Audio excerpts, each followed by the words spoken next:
Female है। ये जो ऑथर है यहाँ पर ये स्पीच है, क्या है, वंस अपॉन ए टाइम एक स्पीच दिया गया है और इसका जो स्पीकर है वो कौन है, टोनी मॉरिसन। यही नहीं, सी है, डेट मीन्स फीमेल है।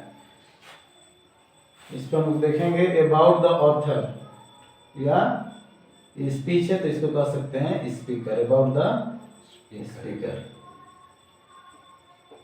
सबसे पहले इसमें क्या दिया हुआ है नंबर 1 में, she is 8th women and first black women, यानी 8वीं महिला और पहली अश्वेत महिला है।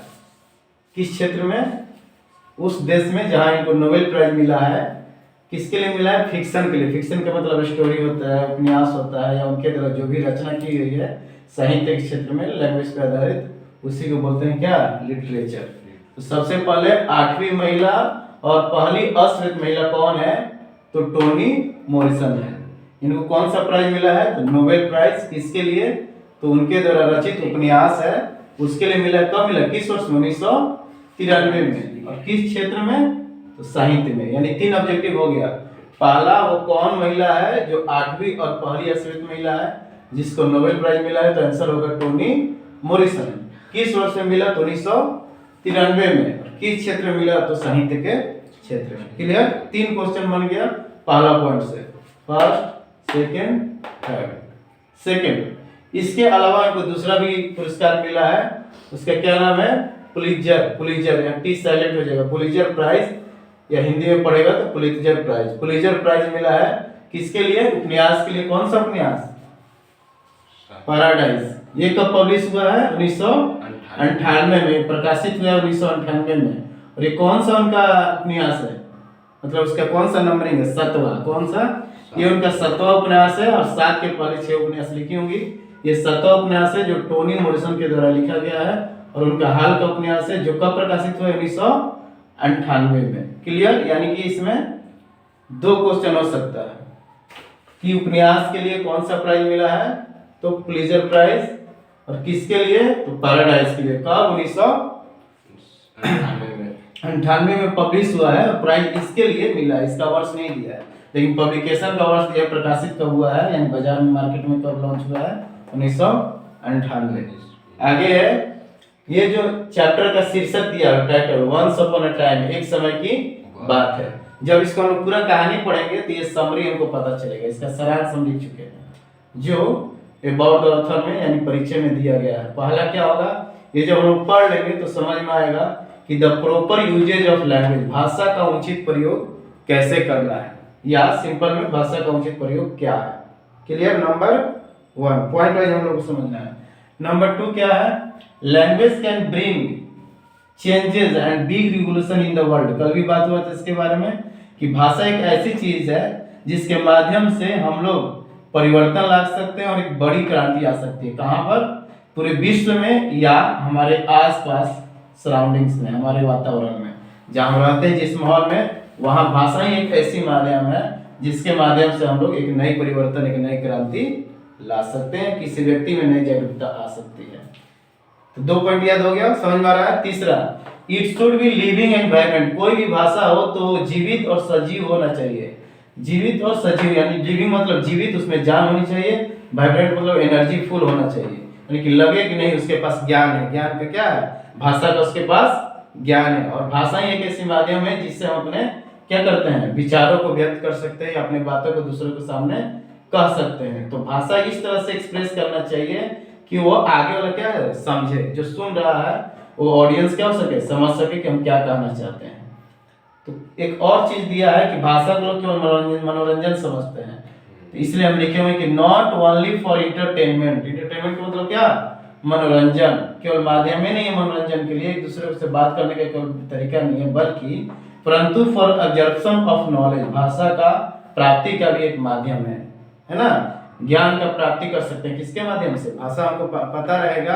अगर हमको हिंदी इंग्लिश लिखने पढ़ने बोलने आता है तभी हम इसके बारे में और डिटेल में पढ़ सकते हैं। यानी भाषा एक माध्यम है जिससे हम ज्ञान की प्राप्ति कर सकते हैं। एब्जॉर्प्शन मतलब अवशोषण करना या प्राप्ति करना। लास्ट है, कल हम बोल रहे थे एनेक्डोट्स। एनेक्डोट्स मतलब होता है शॉर्ट स्टोरीज, लघु कथा। लिख लो मीनिंग। एनेक्डोट्स मतलब होता है लघु कथा, यानी टोनी मॉरिसन जी नोवेल भी लिखी हैं और शॉर्ट स्टोरीज भी लिखी हैं, और इस लघु कथा से, इस कहानी के माध्यम से, इस स्पीच के माध्यम से क्या बतलाया गया है कि किस तरह भाषा का एक अपना सरल रूप होना चाहिए और उसकी अभिव्यक्ति कैसी होनी चाहिए। तो 4-5 पॉइंट को इसमें दिखलाया गया है, और इसलिए वहां लास्ट में एग्जांपल जोड़ा है कि this speech is the best example of this things. That means A, B, C, D, E. These all points concluded into this chapter. That chapter name is Once Upon a Time. Understood? समझ में आ रहा? अदिति, चलो चलते हम किताब के अनुसार। निकालिए पैराग्राफ नंबर 1। क्या लिखा हुआ है? Tony Morrison was the 8th woman and the first black woman to receive the Nobel Prize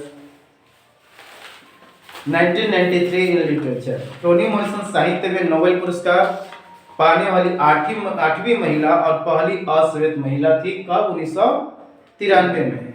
she also won the Pulitzer prize for fiction. उनको उपन्यास के लिए एक अलग से पुरस्कार मिला था। उस पुरस्कार का नाम क्या है? Pulitzer prize.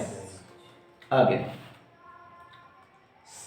Her 7th and most recent novel, उनकी 7वीं, जो पॉइंट लिखे हुए उनकी 7वीं और हाल का जो उपन्यास है, उस उपन्यास का नाम है पैराडाइज। पैराडाइज का मतलब हम बात किए थे स्वर्ग। पैराडाइज मतलब क्या होता है? स्वर्ग, ईडन बोलते हैं उसको, EDEN, Eden. Aboard, ABOD, aboard लिख लीजिए दोनों तीनों में। स्वर्ग का मीनिंग लिखिए पैराडाइज, PARADISE, पैराडाइज। उसका दूसरा meaning Eden, EDEN। Eden garden का नाम आप लोग सुनी होंगी, दिल्ली में है ना, ईडन गार्डन पार्क है। तीसरा मीनिंग अबोर्ड, ABODE,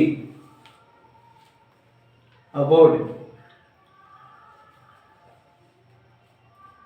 तो उनके द्वारा लिखा हुआ एक पुस्तक है, डेट मीन्स उपन्यास है, जिसका नाम है पैराडाइज, और वह 1998 में प्रकाशित किया गया था। कब प्रकाशित किया गया था? 1998 में, 1998। कैसे पढ़ेंगे? 1998। आगे लिखा हुआ है, her speech once upon a time wonderfully exhibits. उनके द्वारा जो ये भाषण दिया गया है या स्पीच दिया गया है टोनी मॉरिसन के द्वारा, वह इन 5 बिंदुओं को प्रदर्शित करता है या दिखाता है, जो बोर्ड पर हम लिखे हुए हैं। Number 1, how the proper usage of language, कैसे भाषा का उचित उपयोग करना है या उचित प्रयोग करना है। नंबर 1 समझ में आ गया। नंबर 2, इट कैन या it could bring about changes and big revolution in the world and more so the immediate surroundings. कह रहा है कि भाषा के माध्यम से पूरे विश्व में या हमारे आसपास के वातावरण में, अपने माहौल में जहाँ लोग रहते हैं, वहाँ एक नई परिवर्तन और एक नई क्रांति ला सकते हैं। किसके माध्यम से? Through language. क्लियर है? This speech makes the point that, और इस स्पीच से पता चलता है कि भाषा should be living and vibrant. हमारी भाषाएं सजीव और जीवित होनी चाहिए। हमारी भाषाएं कैसी होनी चाहिए? सजीव और जीवंत होनी चाहिए। Narratives have not only been entertaining. कह रहे कि लैंग्वेजेस या स्टेटमेंट जो भी होते हैं, कथन जो भी होते हैं, केवल मनोरंजन के लिए नहीं होते हैं, बट परंतु also one of the principal ways of absorption of knowledge. क्या होना चाहिए? ज्ञान की प्राप्ति का एक बढ़िया तरीका है क्या? भाषा। भाषा के माध्यम से हम लोग ज्ञान को समझ सकते हैं, अपने बुद्धि और विवेक को क्या कर सकते हैं? बढ़ा सकते हैं। We can grow and increase our understanding power through language. We can learn about any language if we know how to read, how to write and how to speak. Understood? चलिए आगे बढ़ते हैं। खत्म हो गया इंट्रोडक्शन। इसमें अगर कोई मीनिंग नहीं आता तो पूछ लीजिए परिचय वाला में। अगर कोई मीनिंग नहीं आपको मालूम है, पूछिए, या तो उसको नोट करके फिर कल लाइएगा। हमको तो लग रहा है सब बता चुके, इसमें तो कोई मीनिंग नहीं है जो छूटा हुआ, क्योंकि कल भी डिस्कस हुआ था और आज फिर रिवीजन करा दिया। क्लियर है दीदी? कोई डाउट है? वर्ड मीनिंग बचा है तो बोलो। संजना आपको?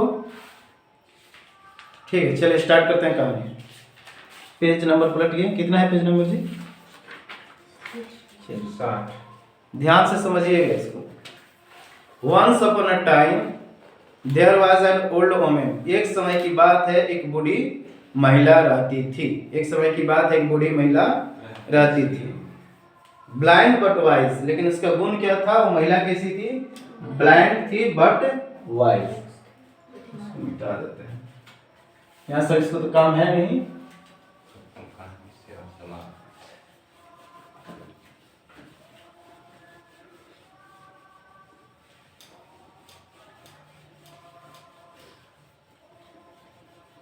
चलिए सिंपल क्या दिया है कि एक समय की बात है, एक ओल्ड वोमेन रहती थी। एन ओल्ड वोमेन, ये कैसी थी? She is blind, she is blind but the positive thing is she is very wise, that means intelligent, knowledgeable person. तो वो क्या थी? ब्लाइंड थी, लेकिन उसमें एक गुण था, बहुत बुद्धिमान थी। क्लियर? और एन ओल्ड मैन या एन ओल्ड मैन या एक ऐसा व्यक्ति, ये मतलब कहानी स्पीच में कहा जा रहा है कि मैंने ऐसा, ये टोरी मोरसन जी करें कि मैंने एक ऐसा कहानी पढ़ा है, उसमें या तो एक स्त्री होगा, कौन सा? बूढ़ा स्त्री थी या एक बूढ़ा व्यक्ति था। ठीक है, एन ओल्ड मैन, एक गुरु। लेकिन यह जो दोनों था एक गुरु के रूप में था। क्या था? ये गुरु। तो गुरु किसको कहते हैं? टीचर को, सिंपल में, यानी कि जिनके पास नॉलेज हो, जो हमारी बातों को समझ सके, जो हमारा मार्ग क्या करे? प्रदर्शित करे, उसी को गुरु मानेंगे। तो लिखा है कि एक गुरु परहैप्स सूदिंग रेस्टलेस चिल्ड्रन, यानी कि उस कहानी में या तो एक बूढ़ी महिला है या एक बूढ़ा व्यक्ति है, जिनको गुरु के रूप में वहां के लोग मानते हैं। क्यों? क्योंकि वह क्या करते हैं? परहैप्स मतलब क्या होता है? बता चुके हैं, शायद। परहैप्स मतलब शायद। सूदिंग रेस्टलेस चिल्ड्रन, क्योंकि ये जो गुरु है, जो बेचैन व्यक्ति है, बेचैन आदमी है, उसको ये लोग क्या करता है? सुकून पहुंचाता है। सूदिंग मतलब सुकून। लिख दो मैंने, SOTHING।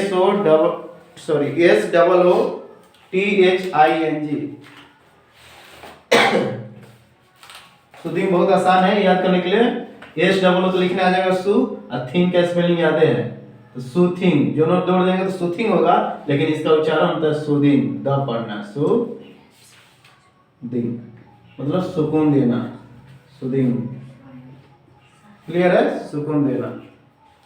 तो गुरु इसलिए उस बूढ़े व्यक्ति को कहा जा रहा है कि वह बेचैन बच्चे को या बेचैन व्यक्ति को भी क्या कर देता है? शांत कर देता है, उसे सुकून कर लेता है। जिस तरह बच्चे रोने लगते हैं तो माँ क्या करती है? इसको सुकून देती है, कहते हैं ना, चुप कराती है, सांत्वना देती है। उसी तरह या तो वो स्त्री थी या तो पुरुष थी, लेकिन इसमें फोकस करना इस स्पीच में बताया गया है ओल्ड महिला के बारे में, ओल्ड महिला के बारे में। तो पहला इसका गुण क्या था कि ये अंधी है, दैट मींस फिजिकली वो अंधी है लेकिन मेंटली स्ट्रांग है। यही ना वजह साबित है कि मानसिक रूप से बहुत बुद्धिमान है और शारीरिक रूप से क्या है? अंधी है। तो एक दूसरा व्यक्ति है, उसका नाम है बूढ़ा, और वो बूढ़ा का एक गुरु है, यानी दूसरों को बातों को समझता है, दूसरों को मार्गदर्शन करता है, और शायद यह किसी बेचैन बच्चे को शांत करने के पास, इसके पास क्या है? क्षमता है, इसलिए इसको गुरु कहते हैं। गुरु वही ना है जो दूसरे की समस्या को समझ सके या उसके लिए रास्ता बता सके कि क्या करना है। आगे बढ़ते हैं। जहां नहीं समझ आएगा हमको रोक दीजिएगा, वर्ड पूछ लीजिएगा। तो परहैप्स मतलब शायद, सूदिंग मतलब सुकून देना या उसका सांत्वना देना, रेस्टलेस मतलब बेचैन, एकदम बेचैन जो रहता है, तबाह रहता है हरदम। रेस्टलेस, उसके पास आराम ही नहीं है। रेस्ट प्लस लेस, मूल वर्ड हो गया रेस्ट प्लस लेस, सफिक्स जुड़ गया तो बन गया क्या? रेस्टलेस, बेचैन। बेचैन बच्चे को जो शांत कर दे वो एक गुरु है, इस कहानी के अनुसार। आगे बढ़ेंगे। I have heard this story. कौन बोल रहा है? टोनी मोरसन कह रही है कि मैंने यह एक कहानी सुनी है, मैंने यह कहानी सुनी है। या और वन एग्जैक्टली लाइक इट, या तो उसी के जैसा, मैंने यह कहानी सुनी है या उसी के जैसा मुझको लगता है। एग्जैक्टली मतलब क्या आता है? उसी की जैसा, वैसे ही। लिख दो, एग्जैक्टली मतलब वैसा ही। लाइक इट इन द लोर ऑफ सेवरल कल्चर्स। लोर मतलब क्या होता है जी? लोर, LORE, लोर मतलब दिया है मीनिंग, देखें लिख दीजिए। लोर ऑफ सेवरल कल्चर यानी विभिन्न संस्कृति का ठीक है, लिख दीजिए।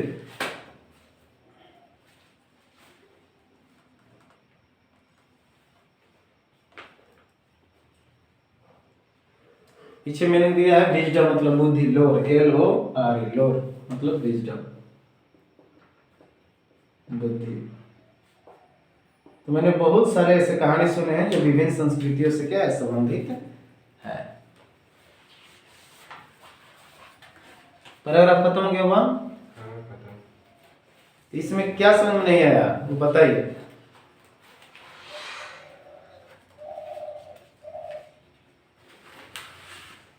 कोई डाउट है इसमें यहाँ तक?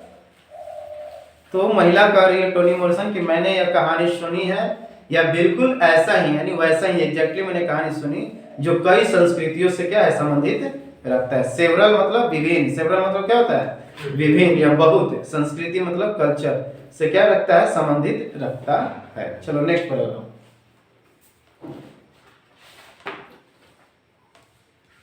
आगे, once upon a time there was an old women, एक समय की बात है एक बूढ़ी महिला थी, ब्लाइंड एंड वाइज, अंधा और बुद्धिमान, अंधा और बुद्धिमान या समझदार। आगे, in the version I know, version मतलब क्या होता है, इस तरह मोबाइल का वर्सन लॉन्च होता है ना जी, एंड्रॉइड वर्सन, यानी कि नया रूप, तो रूप हो जाएगा, लिख दो वर्सन मतलब रूप, VERSION, in the version I know, रूप या संस्करण उसको बोल सकते हैं, शुद्ध जो मीनिंग होगा वर्सन का संस्करण, संस्करण, न्यू, न्यू रूप को बोलेंगे न्यू फॉर्म, न्यू फॉर्म या स्टाइल। जिस तरह मोबाइल लॉन्च होता है new version, new style, new उसमें सॉफ्टवेयर रहता है, तो उसका शुद्ध हिंदी होगा क्या, संस्करण या रूप, संस्करण या रूप। तो कह रहा है कि मैं एक कहानी सुनी हूँ और वो व्यक्ति महिला जो थी अंधी थी और बुद्धिमान थी, समझदार थी, लेकिन मैं उसका एक अलग रूप को जानती हूँ। That means in the version I know, मैं जिस रूप में जानती हूँ, the women is the daughter of slaves. और इसका गुण दिखा रहा है, ध्यान से देखिएगा।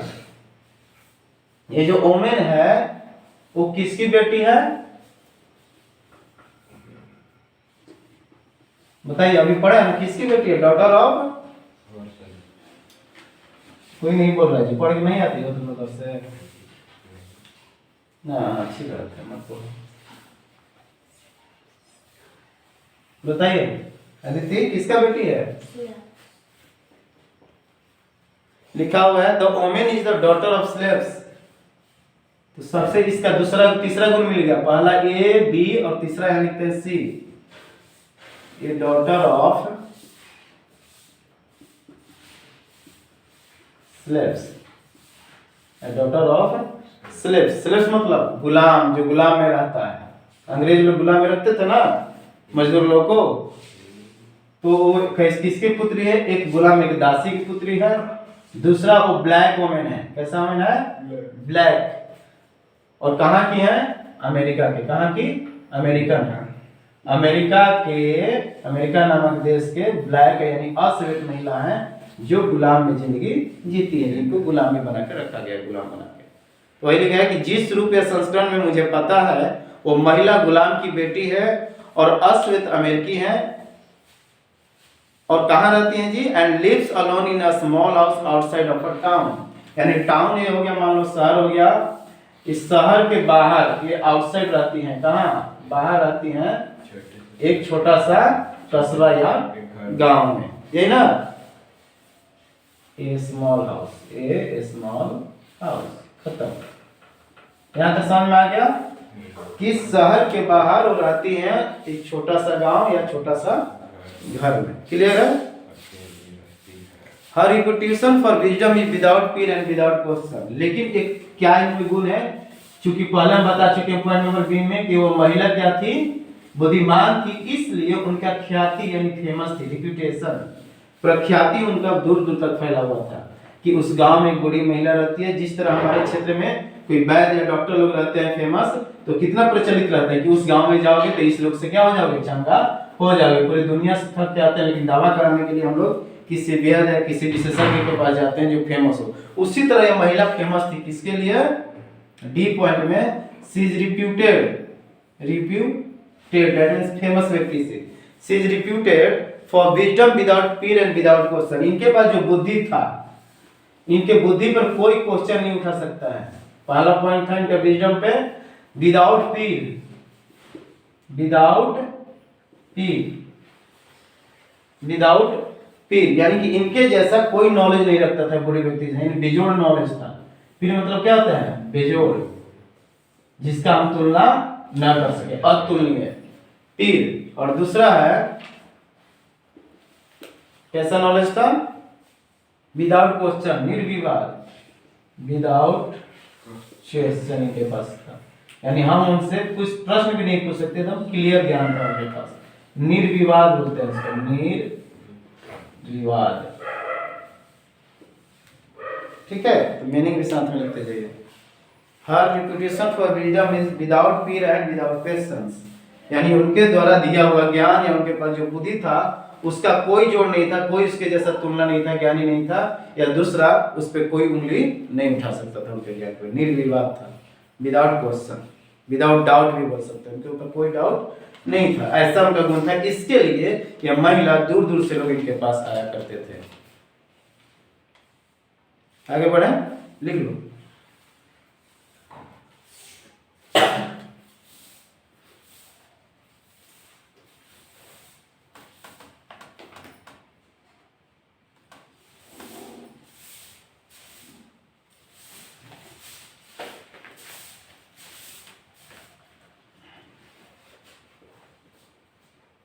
Among the people, वहाँ के जनता के बारे में, या जहाँ लोग जहाँ ये महिला रहती थी वहाँ के लोगों में क्या था, एक लिखा हुआ है कि among her people, वो अपने लोगों के बीच में या जो उनको जानते हैं अपने प्रियो के बीच में, she is both law and transgression, वो दोनों काम करती थी। वो उसके लिए कानून भी थी और दूसरा ट्रांसग्रेशन भी थी। क्या थी?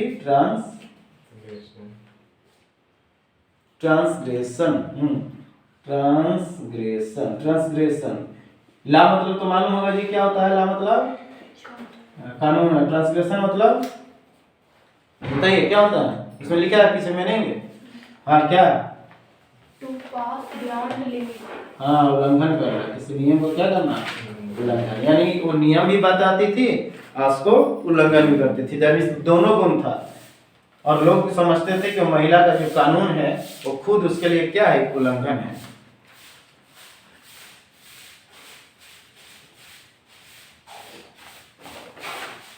Among her people she is both the law and transgression, वो लोगों के बीच में एक ऐसी छवि बनी थी उनका कि वह क्या थी?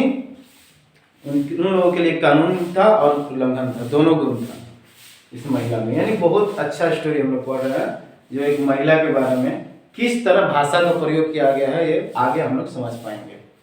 तो यहाँ तक क्लियर है? संजना समझ में आ रहा है?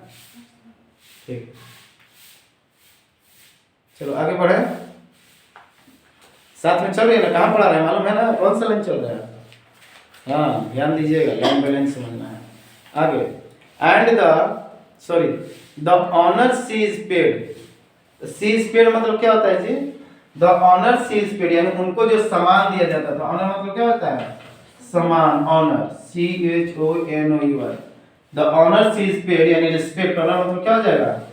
रेस्पेक्ट। उनको जो आदर दिया जाता था, पेड मतलब देना, सम्मान देना, उनको जो आदर या सम्मान दिया जाता है। And the awe in which she is held rich beyond her neighbourhood to places far away, और उनको जो इज्जत दिया जाता है यह केवल इस जहाँ जिस शहर में या जिस गांव में रहती थी केवल वहीं फेमस नहीं थी, बल्कि दूर दूर पड़ोसियों में भी, दूर दूर जगहों में इनका विख्यात था। यानी कि ये बहुत फेमस थी, इनका रूप था, इनका प्रभाव था। तो यहाँ पे मीनिंग दिया हुआ ऑ, AWE, ऑ मतलब क्या होता है? रोब दिया है meaning, AWE। And the awe in which she is held reach beyond her neighbourhood to places far away, यानी कि दूर दूर तक इनकी विख्याति थी, प्रख्याति थी, फेमस महिला थी, दूर दूर तक जाता था, इनका रोग था, प्रभाव था उस क्षेत्र में, इनका ज्ञान का। अरे समझ में? Places far away to the city, यानी कि उस शहर तक, where the intelligence of rural profits is the source of much amusement. Amusement का मतलब होता है मनोरंजन। लिख लो मैंने,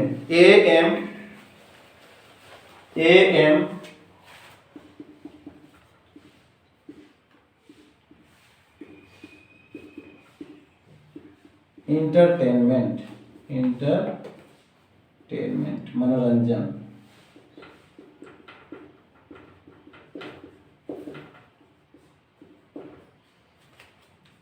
बोर्ड पे लिखे हुए लिख लीजिए।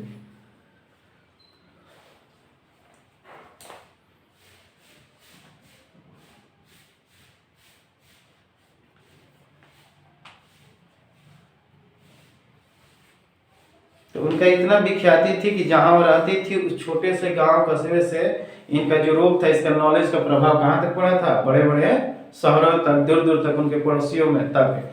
और जहां पर और ऐसे शहरों में इनका नॉलेज आता था, विख्याति, जहां पर शहरों में ग्रामीण लोगों का जो बुद्धि था उसका लोग क्या करते थे?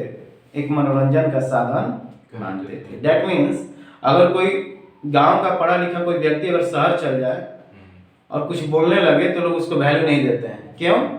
क्योंकि वो लोग उसके कपड़े पे जाते हैं, उसके नॉलेज पर नहीं जाते हैं। लोग समझते नहीं, मतलब एक होता है ना इंफीरियर, नीचे लोग समझते हैं। वही कह रहा है कि we are the intelligence of rural prophets.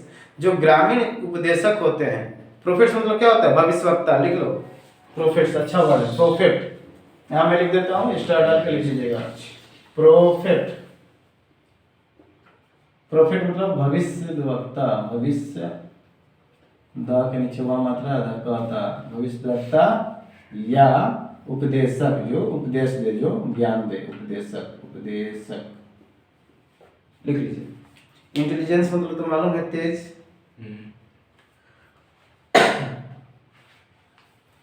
तो गांव से जो लोग आते थे या गांव के जिनके पास नॉलेज है उसको लोग, शहर के लोग क्या करते हैं? वैल्यू नहीं देते हैं। बस केवल क्या समझते हैं? मनोरंजन का साधन है, हंसते हैं उसके ऊपर, गांव वालों के ऊपर। होता है ना शहर के आदमी एक कम शिक्षित और एक शहर के जो शान शौकत में रहे, भले उसके पास ज्ञान ना हो लेकिन शहर में रहा है, एक पढ़ा लिखा व्यक्ति भी मतलब अपना वेशभूषा में चल जाए देहाती रूप में या सिंपल साधारण रूप में, उसको देखकर लोग क्या करने लगता है? हंसने लगता है, मनोरंजन समझता है ना।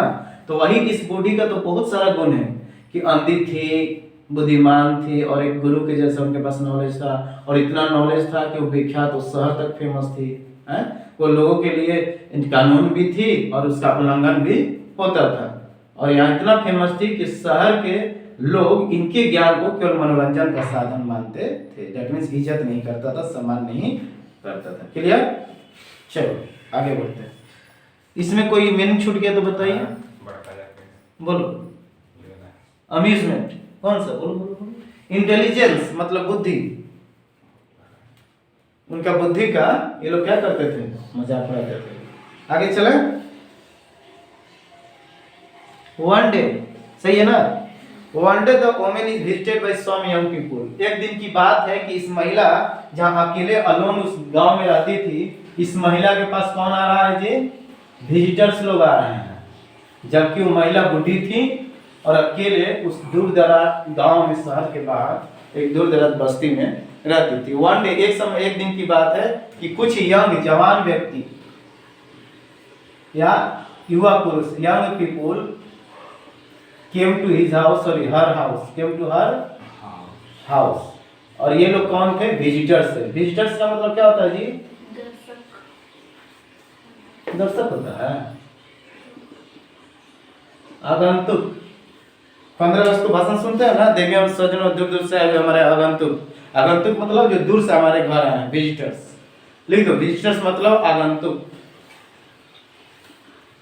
आगंतुक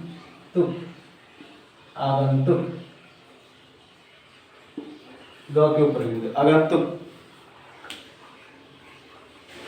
तो एक दिन की बात है कि उस महिला के घर पे, जो बूढ़ी महिला थी, अकेले रहती थी उस गांव में, कुछ जवान व्यक्ति या युवा व्यक्ति उस औरत के पास आए, उस महिला के पास आए। One day the women is visited by some young people who seem bent on disproving her clairvoyance. Clairvoyance बहुत अच्छा वर्ड है, इसको लिख लीजिए। क्लैरवोयंस, दूरदर्शिता, दूरदर्शिता, क्लैरवोयंस, ओयंस, दूरदर्शिता।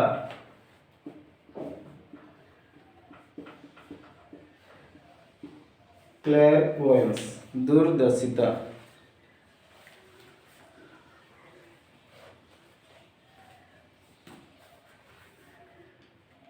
डिस्प्रूव करना मतलब खंडन करना, डिस्प्रूव यानी कि गलत सिद्ध करना, डिस्प्रूव, खंडन करना लिख सकते हैं इसको, खंडन करना, किसी की बातों को क्या करना, तोड़ना मरोड़ना, यानी कि गलत साबित करना, उसी को डिस्प्रूव बोलते हैं। प्रूव मतलब साबित करना, डिस्प्रूव मतलब गलत साबित करना। तो वो जो जवान व्यक्ति या युवा पुरुष जो उस महिला के घर में विजिट किए थे उस दिन, वो लोग इनके ज्ञान को वो लोग खंडन करना चाहते थे, दूरदर्शिता को क्या करना चाहते थे, डिस्प्रूव करना चाहते थे। डिस्प्रूव हर क्लैरवोयंस, यानी कि उनका दूरदर्शिता, यानी दूर से ही समझने की उनके पास शक्ति थी, है ना। अच्छा, जो अंधे व्यक्ति होते हैं उनके लिए कैसे पढ़ाई होता होगा, कुछ मालूम आप लोग को नॉलेज?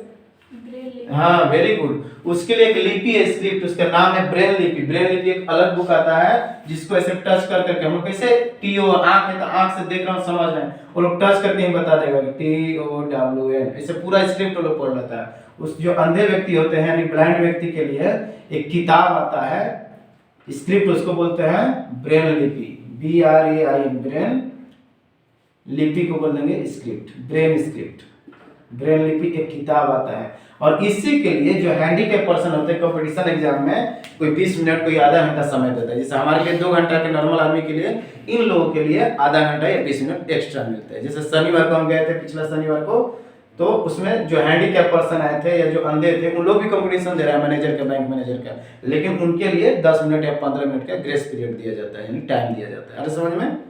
क्यों? क्योंकि ये लोग फिजिकली क्या है, हमसे थोड़ा अपंग है, लेकिन उन लोग को अपंग नहीं माना, उन लोग को बोला जाता है क्या, दिव्यांग है। दिव्यांग का मतलब होता है ईश्वर, ईश्वर का अंग है ना। तो उन लोग को भी हमको इज्जत और सम्मान समाज में देना चाहिए, कोई किसी से कम नहीं है, सब भगवान का बनाया हुआ है, उनका नाम है दिव्यांग। दिव्यांग मतलब दिव्य मतलब ईश्वर, ईश्वर का वो लोग अंग है। चलो आगे बढ़ते हैं। तो वो जवान व्यक्ति उस महिला के घर में आता है और उनके समझ को, दूरदर्शिता को, क्लेयरवॉयंस को वो लोग गलत साबित करना चाहते हैं, डिस्प्रूव या खंडन करना चाहते हैं। आगे बढ़े, आगे, and showing her for the fraud they believe she is, और उस महिला को यह बताना चाहते हैं कि हम लोग जो आपके बारे में फ्रॉड है, धोखाबाजी है, उसको हम लोग क्या करना चाहते हैं, साबित करना चाहते हैं। And showing her up for the fraud they believe she is, और जिस रूप से उस महिला को लोग समझते हैं कि ये महिला बहुत चालाक है, चालेबाज है, फ्रॉड है, धोखा देने वाली है, उसको ये लोग साबित करना चाहते हैं कुछ कहकर। क्या कहते हैं, आगे वाला लाइन में हम लोग को समझ में आएगा। क्लियर है? डेट मीन्स जो जवान व्यक्ति या युवा लड़का लोग उसके घर में घुस जाते हैं, किसके लिए घुसते हैं, उनके ज्ञान को, समझ को गलत साबित करने के लिए, यही ना। आगे बढ़ते हैं। अब देखिए लोग प्लान बताता है, वो लोग प्लान एक बनाकर, योजना बनाकर जाता है। देयर प्लान इज सिंपल, उन लोग का बहुत सिंपल और सटीक प्लान रहता है। They enter her house and ask the one question, वो युवा व्यक्ति या जवान व्यक्ति अकेली जो दूर दराज रहती है उस महिला के घर में घुस जाता है और उनसे एक प्रश्न पूछता है। क्या पूछता है? प्रश्न पूछता है। क्या पूछता है जी? देखिए लिखा हुआ है, the answer to which rights solely on her defence from them. एक प्रश्न पूछता है जिसका उत्तर केवल उस महिला के अंतर आत्मा पर निर्भर करता है कि वो क्या देगी, निगेटिव में देगी या पॉजिटिव में देगी या नहीं देगी। दैट डिपेंड्स सोनली, सोनली मतलब अकेला, लिख लो मीनिंग, सोनली मतलब अकेला, SOLE, सोनली, अकेला या केवल उन्हीं पर निर्भर करना। सोनली मतलब ओनली, सोनली मतलब ओनली, अकेला, केवल उसी पर निर्भर करता है उस महिला पर कि जो प्रश्न युवा के द्वारा पूछा जा रहा है वह अपने डिफरेंस के अनुसार वो देगी उत्तर, जिसका उत्तर पूरी तरह से उसके अंतर पर क्या करता है, निर्भर करता है। आगे, a difference they regard as a profound disability, और उसी अंतर को, डिफरेंस मतलब क्या होता है, अंतर, मीनिंग लिख लीजिएगा, डिफरेंस मतलब अंतर।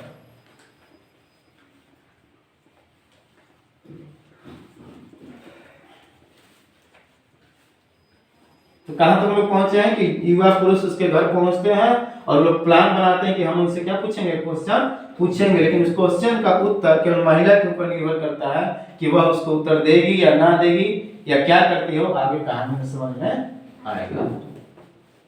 तो डिफरेंस का मतलब होता है अंतर। जब हम मैथ बनाते हैं, find the difference between descendant, तो इसके बीच का घटाव भी होता है, इसका शुद्ध हिंदी भी होता है डिफरेंस।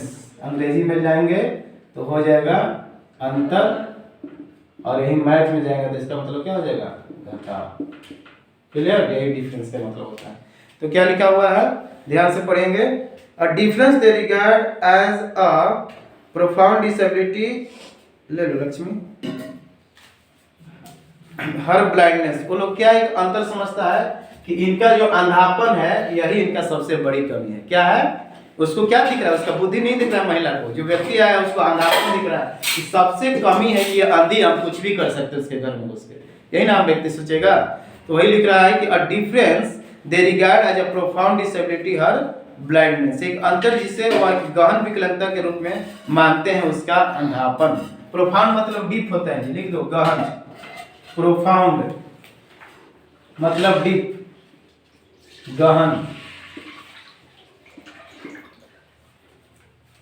तो उस महिला व्यक्ति का ये लोग जो अंधापन है उसके कमी को ये लोग सबसे बड़ी कमजोरी मानते हैं। The strongest weakness of that women is she is blind. ई घुसकर ये समझकर कि चलो वो अंधी, हम कुछ भी कर सकते हैं, कुछ भी बोल सकते हैं उसके घर में, कुछ भी कर सकते हैं। तो इस पे लोग कमी समझते हैं, डिसेबिलिटी समझते हैं।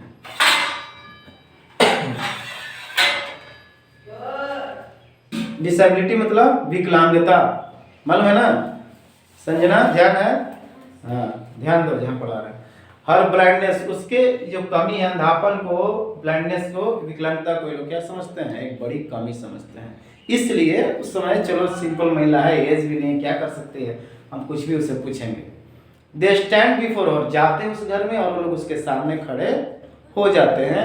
And one of them says, और उस ग्रुप में से कुछ ग्रुप गया है, बच्चों का ग्रुप जो जवानी हुआ लड़का है, उस ग्रुप में से एक पूछता है, ओल्ड वोमेन, हे बूढ़ी माँ या हे बूढ़ी औरत, आई hold in my hand a bird, देखो मैं अपने हाथ में एक चिड़िया को पकड़ी हूँ। क्या की हूँ, पकड़ा हूँ। वो लड़का बोलता है किससे, उस महिला से बोलता है, old women I hold in my hand a bird, tell me whether it is living और डेड। देखो क्या क्वेश्चन पूछ रहा है, यहाँ पर यंग पीपुल इसके पास गया है और कन्वर्सेशन हो रहा है किसके बीच में, महिला और यंग लोग के बीच में। ब्लाइंड वोमेन लिख देते हैं समझने के लिए, ब्लाइंड वोमेन, ब्लाइंड वोमेन के बीच में डिस्कस हो रहा है। और लोग क्या क्वेश्चन करते हैं कि देखो महिला, हम हमारे हाथ में, in my hand there is a bird, there is a bird, that bird whether is alive और डेड, वेदर इज अलाइव और डेड। जो हमारे हाथ में चिड़िया है वो जीवित है या मर गई है, बतलाओ। कौन कर रहा है क्वेश्चन,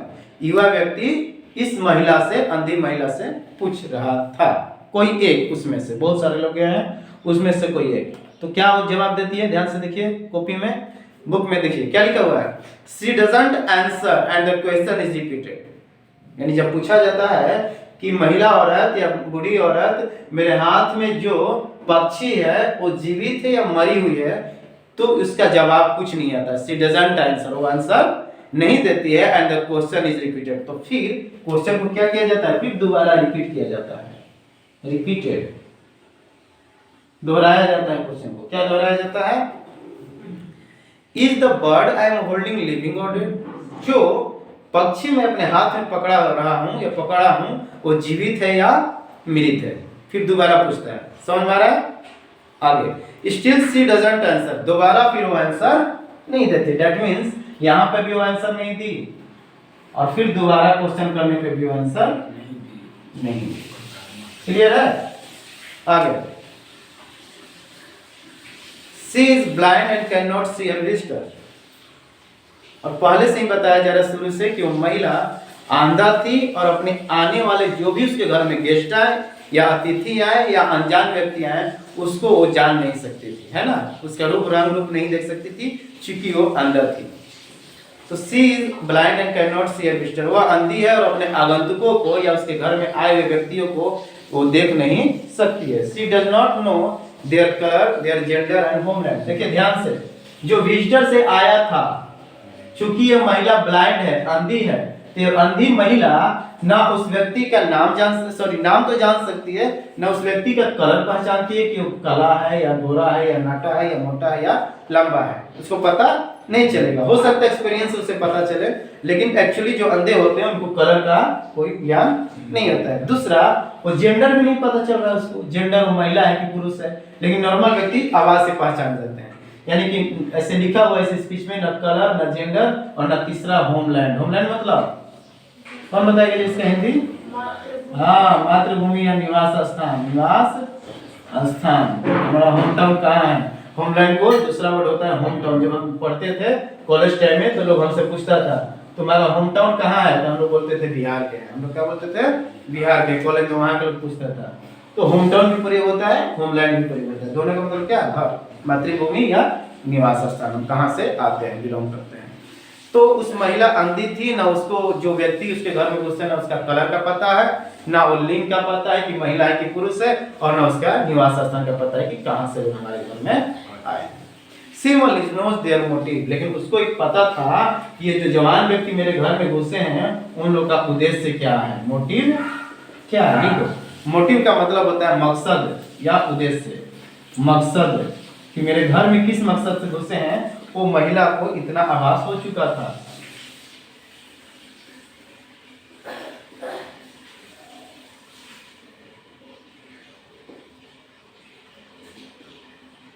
दोनों लिख दिए, कंफ्यूज नहीं होना है। मोटिव मतलब मकसद, पर्पस मतलब उद्देश्य। उस जवान व्यक्तियों का मकसद और उद्देश्य क्या था ये केवल उनको पता था, लेकिन रंग वो मेल है कि फीमेल है या कहां से आए ये उनको पता नहीं था महिला को।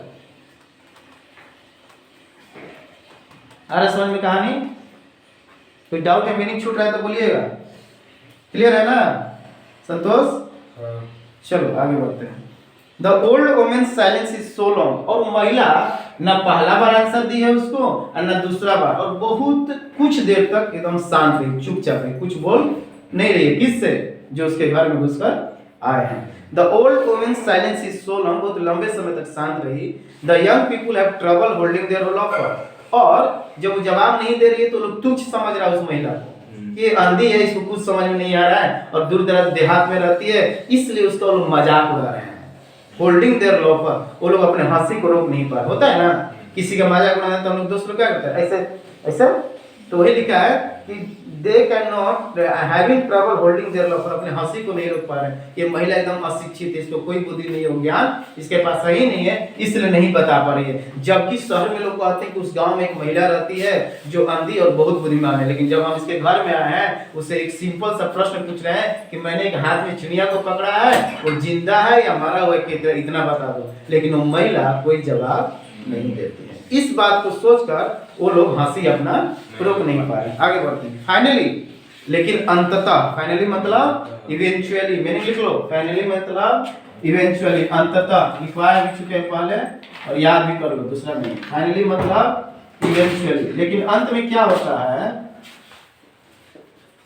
अंततः लिख लीजिए, मैंने अंततः, फाइनली और इवेंचुअली बोला जाता है इसको, अंततः।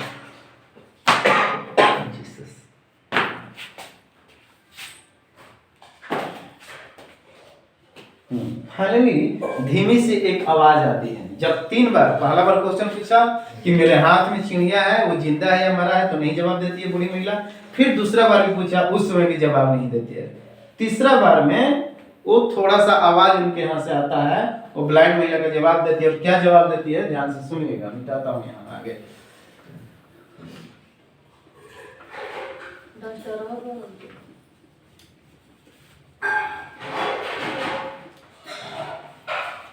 मीनिंग लिख लेंगे। इवेंचुअली मतलब क्या होता है जी? फाइनली। और एक हिंट दे देता है, इसी से रिलेटेड कल एक ऑब्जेक्टिव आ सकता है। आया है कि नहीं मुझे भी पता नहीं, ये जो लिखे है ना, हिंट दे दिया तुम लोग। चलो, फाइनली से स्पीक्स, और अंत में वो बोलती है, नहीं रहा गया क्योंकि लोग ज्यादा उसके हंसी मजाक उड़ा रहा था, उस महिला बांधी थी। तो फाइनली वो बोलती है, और बोलती है तो कैसा बोलती है? Finally she speaks but in soft voice, बहुत मुलायम से, प्यार से, विनम्रता के साथ वो बात करती है उन जवान व्यक्ति से जो अंधी महिला के घर में घुसकर आ गए थे। And her voice is soft but stern, soft तो था ही लेकिन बहुत कठोर था। क्या था? स्टर्न। लिखो मैंने, STURN, स्टर्न मतलब कठोर। सॉफ्ट मतलब मुलायम नहीं होगा, यहाँ जगह नम्र, नम्र आवाज थी, यानी कि बहुत प्यार से बात की उन लोगों से, नम्र आवाज। नम्र आवाज के साथ पेश है, उन लोग के साथ अच्छा व्यवहार के साथ पेश है। पहले वो लोग मजाक उड़ा रहा था, लेकिन वो महिला बहुत प्यार से उन लोग को बोला होगा कि बेटा या भाई तुम लोग क्या कहना चाहते हो, यही ना हो सकता है जी, शॉर्ट वॉइस है। तो आगे, और उसकी आवाज नरम थी लेकिन कठोर थी, स्टर्न थी। STERN होता है, मिस्टेक हो गया इसको लिख लेना, STERN स्टर्न मतलब कठोर। आई डोंट नो शी सेज, जवाब देती है तुम लोग का प्रश्न का मेरे पास कोई उत्तर नहीं है। I don't know the answer of your questions, जो तुम लोग प्रश्न पूछे उसका जवाब मेरे पास नहीं है। I don't know whether the bird you are holding is dead और अलाइव। तो ये पहला देख लो, यहाँ बोर्ड पे देखो, जो तुम प्रश्न पूछे हो मेरे पास उसका आंसर नहीं है। दूसरा, तुम लोग जो कह रहे हो कि मेरे हाथ में बर्ड है, वो अलाइव है या डेड है, उसका भी मुझे पता नहीं है कि हाथ में जो तुम लोग रखे हो वो जीवित है पक्षी या मर गई है, वो भी मुझे पता नहीं है। But what I do know is that it is in your hands, it is in your hands. लेकिन जो मुझे पता है वह तुम्हारे हाथ में है और तुम्हारे बस में है। बस यही हमको पता है कि ये जो बर्ड रखा है ये कौन रखा है जी, विजिटर्स लोग के हाथ में है। दैट मीन्स यंग पीपुल के हाथ में।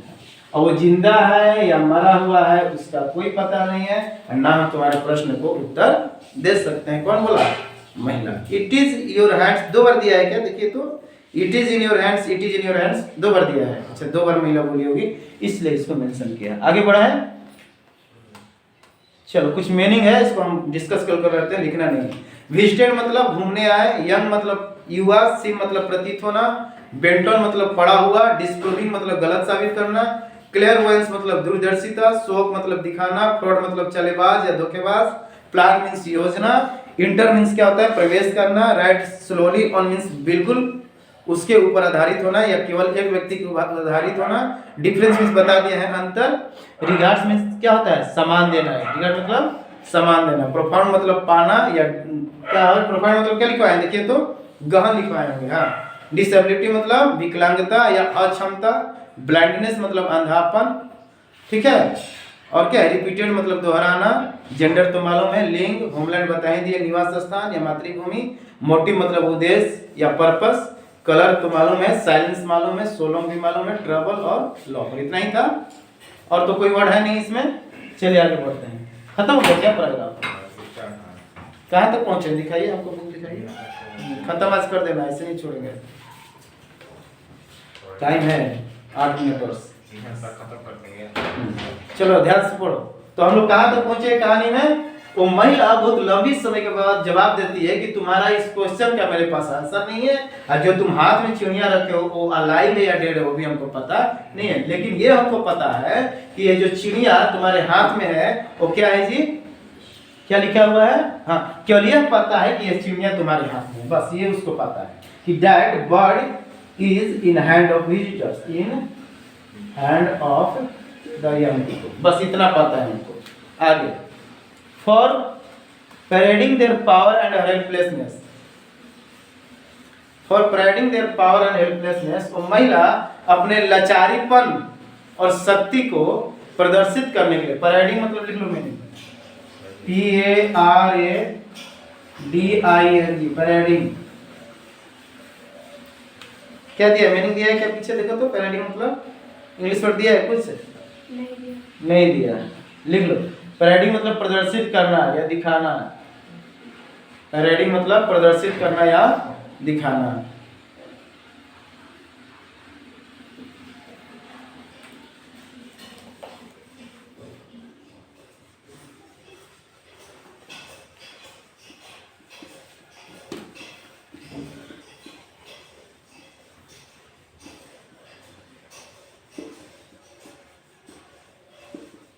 ध्यान से देखो,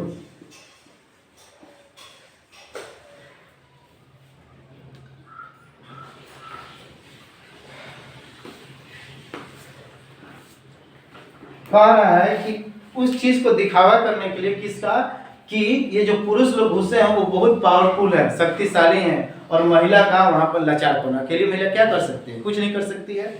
तो वहां पर दो चीज को दिखाया जा रहा है कि यंग पीपुल का, उन लोगों के पास शक्ति है या नौजवान है, कुछ भी कर सकते हैं, और दूसरा ये महिला लाचार है, इसलिए उनको जवाब नहीं दे पा रही है। द यंग विजिटर्स आर रिप्रिमांडेड, लिख लो रिप्रिमांडेड, द यंग विजिटर्स आर रिप्रिमांडेड, रिप्रिमांडेड।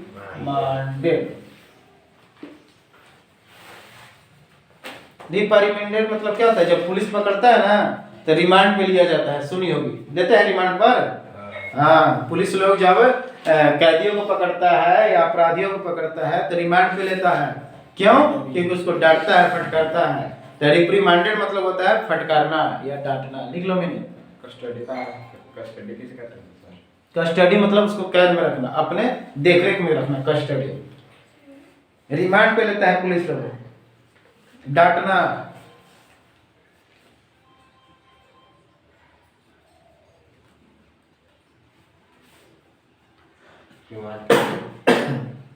हम बोलो यहाँ पे लिखा है रिमांड की हिंदी रिप्रिमांडेड मतलब डांटना। लिखो ना, डांटना है, फटकारना या निंदा करना, तीनों हो जाएगा। डांटना, फटकारना, निंदा करना, झिड़कना। तो महिला किसको डांटती है? यंग पीपल को डांटती है, उन लोगों को डांटती है, रिप्रिमांड करती है। और told they are responsible not only for the act of mockery, और डांटती है, कहती है कि मॉकरी मतलब मजाक उड़ाना, मॉक करना मतलब मजाक, मॉकरी। लिख लो वर्ड मॉकरी, जो वर्ड है मेन उसको लिखा दे रहे हैं। मॉकरी मतलब उपहास करना, किसी का मजाक उड़ाना, उपहास करना या मजाक उड़ाना, मजाक उड़ाना, उपहास करना या मजाक उड़ाना। तो वो महिला अपने आप को नहीं रोक पाती है, बोलती है, लेकिन कड़क चीज बोलती है। क्या बोलती है? कि तुम लोग क्यों हंस रहे हो, क्यों हमारा मजाक उड़ा रहे हो। इसके लिए उनको डांटती है युवा पीपल को।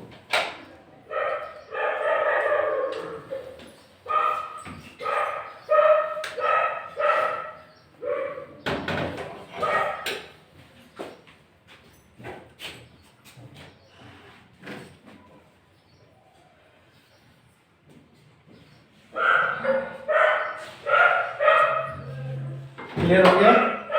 ये जो 3-4 लाइन बचा है ध्यान से समझिएगा, क्योंकि थोड़ा डिफिकल्ट दिया है, क्लियर नहीं दिया है, ध्यान से समझिएगा।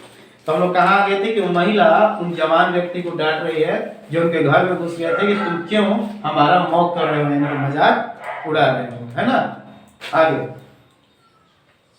The young visitors are reprimanded. Sanjana सो गई क्या? ठीक। Told they are responsible not only for the act of mockery, कि तुम सब जवान व्यक्ति जो मेरे घर में आए हो, केवल हंसने के लिए तुम रिस्पांसिबल नहीं हो, जिम्मेदार नहीं हो। रिस्पांसिबल का मतलब क्या होता है? जिम्मेदार, हम लिखवा चुके हैं। But also for the small bundle of life sacrifice to achieve its aim. तो इस चीज का भी जिम्मेदार तुम लोग हो कि जो चीज जीवन में प्राप्त करना है उसको प्राप्त करने के लिए तुम क्या करते हो। हम लोग कुछ ऐसे चीज होते हैं जिसको हम लोग क्या करते हैं? त्याग करते हैं ना, त्याग, सैक्रिफाइस। यानी जीवन में अगर कुछ हमको पाना है, या मेरे पास इस महिला के पास जो भी बुद्धि ज्ञान है, ये सब पाने के लिए तो कुछ मेहनत की होगी, कुछ संघर्ष की होगी, ऐसे ही तो ज्ञान नहीं हो जाएगा किसी को। तो वही कह रहा है कि तुम लोग मजाक उड़ाने का तो जिम्मेदार है ही हो, लेकिन इसका भी जिम्मेदारी तुम लोग बनो कि कोई भी ज्ञान लेने के लिए, बुद्धि लेने के लिए, उसके लिए क्या होना चाहिए? स्मॉल बंडल ऑफ सैक्रिफाइस करना चाहिए, कुछ जोड़ा में हम लोग को त्याग करना चाहिए, ठीक है। बल्कि अपने लक्ष्य को प्राप्त करने के लिए बलिदान किए गए छोटे छोटे गुणों को या बंडलों को भी हमको क्या करना चाहिए? जिम्मेदारी समझना चाहिए। क्लियर है? आगे, the blind woman shifts attention away from assertion of power to the instrument. अंधी महिला उन लोग से ध्यान हटाकर क्या करती है? अब साधन की ओर ले जाती है, ध्यान हटा देती है। किस पर? विजिटर्स की बातों को अब छोड़ देती है कि उन लोग क्या कर रहे हैं। तो वही लिखा है कि the blind woman shift attention away from assertion of power. उन लोग जो भी दबाव डाल रहा था, उस शक्ति लड़का लोग को जो भी कहना था, उन बातों को भूलकर अब वो किधर जा रहे हैं? इंस्ट्रूमेंट की तरफ अपना ध्यान कर दी। Through which that power is exercise. और किस तरफ ध्यान दे दी? जिससे उनकी बुद्धि और क्या हो? एक्सरसाइज हो, विकसित हो। इसलिए उन जवान की बातों को इग्नोर कर दी। क्लियर हो गया? यहाँ तक यानी सिंपल में लोग आया था, उसका मजाक उड़ाया, उसका जवाब नहीं मिला तो कठोर होकर उन लोगों को डांटी, फटकारी, और उसके बाद फिर उन लोग की बातों को छोड़कर अपने नॉलेज को गेन करने के लिए उधर ध्यान दे दी। क्लियर है? चलो आगे, खत्म हो गया। और एक पैराग्राफ, स्पेकुलेशन ऑन व्हाट। लिख लो, स्पेकुलेशन मतलब क्या होता है? बताइए मीनिंग। स्पेकुलेशन मतलब गेस करना। स्पेकुलेशन मतलब क्या होता है? गेस करना। Speculate, speculation. अनुमान जिसको बोलते हैं ना, गेस, अनुमान, अनुमान, स्पेकुलेशन।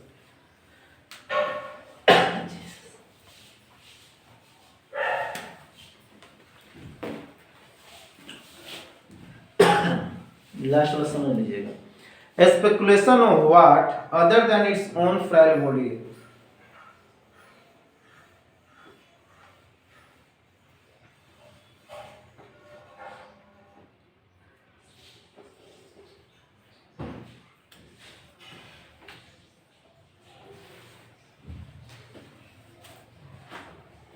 ठीक है, कह रहा है, अब इसको ध्यान से सुनो, यही जो मेन है, जो इस पूरा कहानी का मेन सोर्स दिया है कि स्पेकुलेशन ऑन व्हाट, इस बात की अटकले या अनुमान लगाना है other than its own frail body. फ्राइल मतलब क्या होता है जी? कमजोर। क्या होता है? कमजोर। लिख लो मीनिंग, FRAIL, फ्राइल मतलब वीक, कमजोर। FRAIL, फ्राइल मतलब वीक। वीक का स्पेलिंग याद है? कौन सा वीक होगा? कमजोर का स्पेलिंग क्या होता है जी? वर्ड मीनिंग WEEK कि WEAK? हाँ, WEAK, वीक मतलब कमजोर। तो कह रहा है कि speculation on what other than its own frail body that bird in the hand might signify has always been attractive to me. हो सकता है, अभी ज्ञान दे रही है। कैसा ज्ञान दे रही है? देखो, बहुत बड़ी बात कर रही है कि तुम्हारे हाथ में जो पक्षी है, हो सकता हो मेरे लिए सुंदर हो, और पक्षी सबको पसंद है। तोता आ जाए, कोयल आ जाए सुबह सुबह, तो सब लोग उसका आवाज सुनना पसंद करेंगे। वही कौवा आ जाएगा तो मार, हाँ, भगा देंगे कंकड़ से मार के। लेकिन वही कंकड़ कहीं वो मार दिया तो टनक देकर हो जाएगा दिमाग में, बुद्धि खुल जाएगा कि वो भी एक पक्षी है ना, कौवा और कोयल में। तो उसी तरह कह रहा है कि हो सकता है कि जो हाथ में ये चिड़िया है, ये बहुत हमारे लिए आकर्षक चीज है। ये क्या है? आकर्षक चीज है। लेकिन विजिटर्स के लिए वो एक सिंपल सा जीव है, उसको दबा कर होल्ड करके मुड़ी चाप के रखा है। यानी क्या, किधर कहानी मोड़ रहा है, ध्यान से सुनना। That bird in the hand might signify has always been attractive to me. हो सकता है ये चिड़िया हमारे लिए हरदम आकर्षक का केंद्र हो, या मेरे लिए आकर्षित करता हो। अरे समझ में? बट परंतु स्पेशली, विशेष रूप से, thinking as I have been about work I do that has brought me to this company. लेकिन विशेष रूप से यह सोचकर मैं काम के बारे में सोच रहा हूँ जो मुझे इस कंपनी में लाया, जो मुझे इस कंपनी में लाया। कंपनी मतलब क्या? वो वाला कंपनी नहीं, कंपनी मतलब संगति। कंपनी मतलब संगति। लिख लो, कंपनी मतलब कंपनी होता ही, लेकिन एक और मीनिंग होता है। कंपनी मतलब संगति, संगति लिख लीजिए, कंपनी मतलब संगति। तो मुझे एक ऐसा संगत से भेंट हुआ, एक ऐसी महिला से भेंट हुआ, ऐसा कंपनी से, यह सोचकर कि मैं काम के बारे में सोच रहा हूँ जो मुझे इस कंपनी में, इस संगत में लाया है। इसलिए I choose to read the bird as language. तो महिला कहती है कि इस घटना से, सॉरी, लेखिका कहती है कि इस घटना से, इस संगत को देखकर, इस कहानी को सुनकर, टोनी मॉर्सन कहती है कि मैंने चिड़िया को एक भाषा के रूप में समझी। क्या देखी? टोनी मॉर्सन क्या करिए? So I choose to read the birds as a language. मैं चिड़िया को एक भाषा का रूप मतलब देती हूँ, या समझती हूँ कि चिड़िया एक भाषा है। माना जा रहा है इस कहानी के अनुसार कि चिड़िया एक भाषा है, and the women as a practice writer. और इस भाषा का प्रैक्टिस करने वाली कौन है? वो अंधी महिला है। क्लियर? तो यहाँ तक फुल स्टॉप है कि और भी है? खत्म हो गया ना? कहाँ आ गया? तो कल देखेंगे, पार्ट बी कल देखेंगे, टाइम हो गया, जाना है वहाँ भी।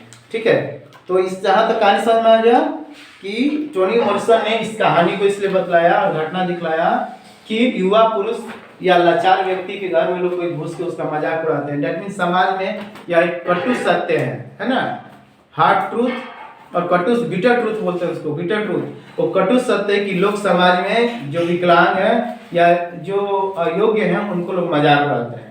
लेकिन यदि उसके अंदर जो बुद्धि है, इंटेलिजेंस, अगर उसको पता हो तो फिर उसका कभी मजाक नहीं उड़ाएगा। जिस तरह उस घर में वो पुरुष लोग आ रहे थे, लेकिन जब जान गए कि ये महिला बहुत क्या है, स्ट्रिक्ट है, ये लाचारपन नहीं है इसके पास, हेल्पलेसनेस नहीं है, महिला लाचार नहीं है। हेल्पलेसनेस मतलब क्या होता है? लाचार, हेल्पलेसनेस मतलब लाचारीपन, लाचार नहीं है बल्कि उसके पास बुद्धि है और इसी बुद्धि के बल पे ही वो क्या है, सॉरी, शहरों में और उसके पड़ोसी गांव में इसका नाम विख्यात है या प्रख्यात महिला थी। तो क्वेश्चन कुछ डिस्कस कर लें, दीजिए तो बुक देखें, उसके बाद छोड़ देते हैं। लाइए ध्यान से सुनिएगा, जो आज पढ़ा है उसमें से पूरा आंसर आप लोग को देना है। ये क्या है, शॉर्ट आंसर होगा, ब्रीफली लिखा है, यानी कि संक्षिप्त में देना है जवाब आप लोग को। क्वेश्चन नंबर 1 कह रहा है how was the old women, old women कितने वर्ष की थी, दिया है कि नहीं, हम लोग पढ़े हैं। वो कैसी थी? अच्छा ठीक है, how was the old women, वो कैसी थी, तो क्या होगा जवाब बताइए तो एक लाइन इंग्लिश में सब लोग। The old woman was blind but wise. Very good, the old women was blind and wise but wise, ठीक है, लिख सकते हैं अपना लैंग्वेज में। दूसरा, is this folklore present in one culture और मेनी, क्या कह रहा है कि ऐसी कहानी विभिन्न संस्कृतियों या एक ही संस्कृति में सुना जाता है। लोर, फोक मतलब क्या होता है, लोक कथा, लिख दो। फोकलोर मतलब लोक कथा, गांव में लोक कथा होता है ना जी, दादी में सुनाती थी, नानी में सुनाती थी, बड़े बुजुर्ग लोग सुनाते हैं, यहाँ लिख देते हैं फोक, FOLK, इसमें L साइलेंट हो जाएगा, फोकलोर मतलब लोक कथा, फोकलोर मतलब लोक कथा। तो कह रहा है कि is this folklore present in one culture और मेनी, कह रहा है कि ऐसी कहानी केवल एक ही संस्कृति या एक ही जगह सुना जाता है कि सभी जगह होता होगा लोक कथा, सभी जगह होता होगा अपना अपना कहानी हर एक क्षेत्र का, तो ये हो सकता है कि इन मेनी कल्चर। तो इसका आंसर क्या होगा, एक वर्ड में इन मेनी कल्चर। तीसरा, who is the father of that old woman, उस ओल्ड वुमन का पिता कौन था, गुलाम थे ना, क्योंकि वो गुलामी थे, मतलब क्या बोलते हैं, वो गुलाम थे तो स्लेव बोल सकते हैं, उनके पिताजी लोग क्या थे, गुलाम थे, और उनकी बेटी थी, इसलिए लिखा डॉटर ऑफ स्लेव्स। आगे, स्लेव्स मतलब गुलाम। Where does the old woman live, old woman कहाँ रहती थी जी, outside of the town in a small house, हो जाएगा आंसर, बना के लाइएगा। आगे, how is her reputation for wisdom, बुद्धि के लिए वो कितना विख्यात थी, अपना समझ के आंसर लिखना। What is her position in the neighbourhood, पड़ोसी में उसका कैसा स्थान था, लोग उसको इज्जत देते थे कि नहीं देते थे, हाँ सम्मान देते थे, रिस्पेक्टेबल महिला थी। 7वां, why did some young people visit her, क्यों उसके घर में कुछ व्यक्ति लोग घुस गए, आगंतुक लोग, उसको डिस्प्रूव करने, हाँ उसके बुद्धि को गलत साबित करने के लिए, उसको क्लेयरवॉयंस को, दूरदर्शिता को दूर से ही बताती थी या समझ उनको जाता था, उसको असिद्ध करने के लिए, सॉरी गलत साबित करने के लिए क्या किए, उसके घर में प्रवेश किया। What does the old woman know about those people, old woman उन लोगों के बारे में क्या नहीं जानती थी और क्या जानती थी, बताइए तो।